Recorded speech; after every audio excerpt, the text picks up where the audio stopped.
Welcome to Maha's kitchen diary. நீங்கள் first டைமாக என் சேனலுக்கு விசிட் பண்ணுறீங்களா? ஃபியூச்சரில் நான் போடுற வீடியோஸ் எல்லாம் நீங்கள் பார்க்கணுமா? அப்போ ஃபர்ஸ்ட் இந்த வீடியோவை பாருங்கள், பார்த்து முடிச்சுட்டு மறக்காமல் சப்ஸ்கிரைப் பண்ணி வச்சுக்கோங்க. அப்படியே பெல் பட்டனையும் ப்ரெஸ் பண்ணிடுங்க. அப்போ தான் நான் போடுற புது வீடியோஸ் எல்லாம் உங்களால் பார்க்க முடியும்.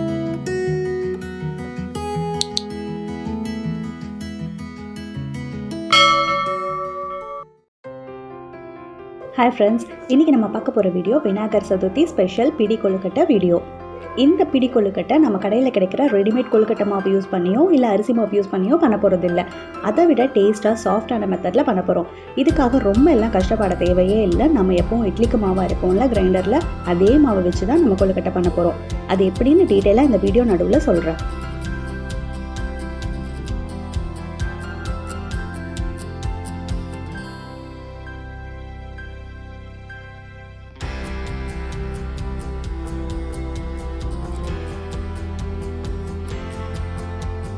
இதை தவிர வேறு என்னெல்லாம் யூஸ் பண்ண போகிறோம்னு பார்த்துடலாம். இட்லி மாவு 1 கப்பு, வெல்லம் 1, வேர்க்கடலை 1 கப்பு, துருவன தேங்காய் 1 கப்பு, ஏலக்காய் 4, கீ 5 டேபிள் ஸ்பூன் அளவு, 2 கல்லுப்பு.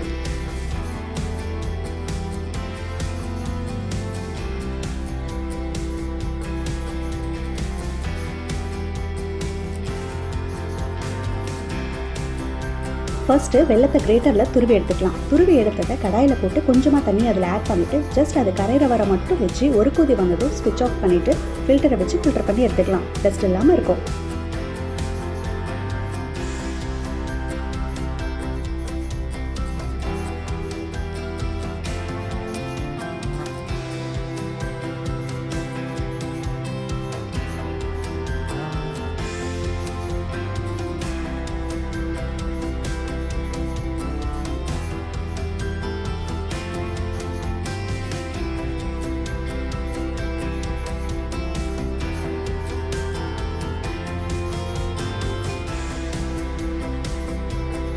அதுக்கப்புறம் வேர்க்கடலை ஒரு 100 கிராம் அளவு எடுத்து அதை சின்ன சின்னதாக கட் பண்ணி வச்சுக்கலாம். அடுத்தது இட்லி மாவு 1 கப்பு. இந்த மாவை எப்படி அரைச்சேனும் இதில் 3 விதமான கார கொழுக்கட்டை எப்படி பண்ணலான்னு இந்த வீடியோவில் சொல்லியிருக்கேன். அந்த வீடியோவோட லிங்க் டிஸ்கிரிப்ஷன்லேயும் இருக்குது, இந்த வீடியோவோட எண்ட்லையும் கொடுக்குறேன், செக் பண்ணிக்கோங்க. இப்போது இனிப்பு பிடி கொழுக்கட்டை எப்படி செய்கிறதுன்னு பார்த்துடலாம். ஒரு திக் பாட்டம் பேன் எடுத்துகிட்டு அதில் நெய் ஒரு 4 டேபிள் ஸ்பூன் அளவு போட்டுக்கலாம். கொழுக்கட்டை நல்லா வாசமாகவும் இருக்கும், மாவு நல்லா சாஃப்டாகவும் ஒட்டாமையும் வரும். கீ மெல்ட் ஆனதும் கட் பண்ணி வச்ச வேர்க்கடலையும் போட்டு வறுத்துக்கலாம். கொழுக்கட்டை கூட இதையும் சேர்த்து சாப்பிடும்போது இன்னும் நல்லாயிருக்கும். கூடவே 2 டேபிள் ஸ்பூன் அளவு வெள்ளை எள்ளு, இதையும் இதில் ஆட் பண்ணிக்கலாம்.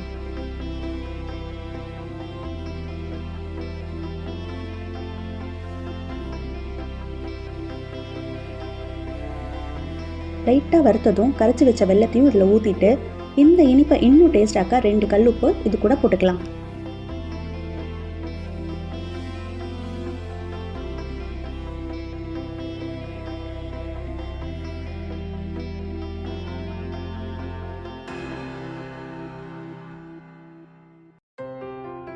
ஒரு 2 நிமிஷம் ஆனதும் அரைச்சி வச்ச அரிசி மாவை இதில் போட்டு நல்லா மிக்ஸ் பண்ண வாட்டர் எல்லாம் ட்ரை ஆகி நல்லா திக்கான மாவாக வெந்து வந்துடும்.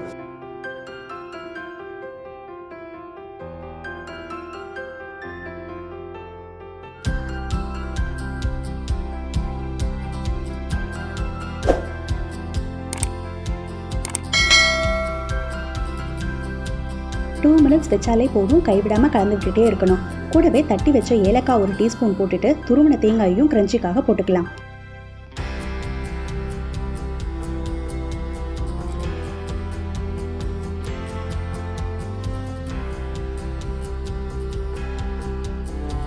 நல்லா ஒட்டாமல் திரண்டு வரும்போது ஸ்டவ் ஆஃப் பண்ணிவிட்டு ஒரு 10 நிமிஷம் ஆற விட்டுட்டு 2 டீஸ்பூன் நெய் விட்டு கையால் நல்லா பிசைஞ்சு விட்டால் இன்னும் சாஃப்ட் ஆகிடும்.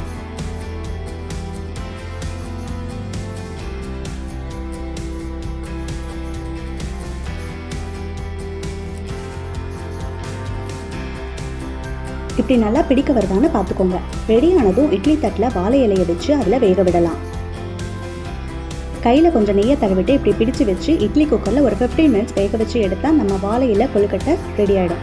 இப்போது இந்த மாவை எப்படி பண்ணுறதுன்னு சொல்லிடுறேன். இதுக்கு ரொம்ப எல்லாம் கஷ்டப்பட்டு செய்ய தேவையே இல்லை. நீங்கள் இட்லிக்கு 4:1 ரேஷியோவில் அரிசியும் உளுந்தையும் தனித்தனியாக அரைப்பீங்கல்ல, அதே மாதிரி ஜஸ்ட் 1 கப் எக்ஸ்ட்ராவாக ரைஸ் போட்டு 5 கப்ஸாக அரைச்சி வச்சுக்கோங்க.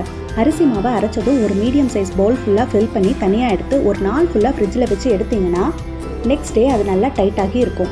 கொழுக்கட்டை செய்கிறதுக்கு ஒரு 1/2 hour முன்னாடி எடுத்து வெளியே வச்சுட்டு செய்ய ஆரம்பிக்கலாம். இதுக்குன்னு தனியாக எந்த கஷ்டமும் படாமல் ஈஸியாக சிம்பிளாக செஞ்சு முடிச்சிடலாம். பேக்கெட் மாவில் செய்கிறத விட இந்த மாவில் செஞ்சு பாருங்கள், சாஃப்டாகவும் இருக்கும், டேஸ்டியாகவும் இருக்கும்.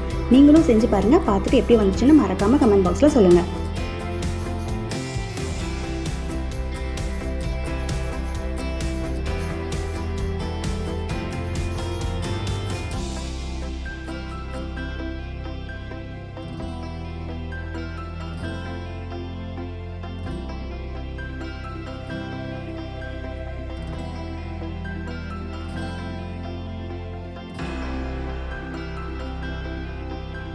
இந்த வீடியோ உங்களுக்கு பிடிச்சிருந்தா லைக் பண்ணுங்கள், என் சேனல் பிடிச்சிருந்தா சப்ஸ்கிரைப் பண்ணுங்கள். இந்த வீடியோவை உங்கள் ஃப்ரெண்ட்ஸ் அண்ட் ரிலேட்டிவ்ஸ்க்கு ஷேர் பண்ணணும்னு நினச்சிங்கன்னா ஃபார்வர்ட் பண்ணுங்கள்.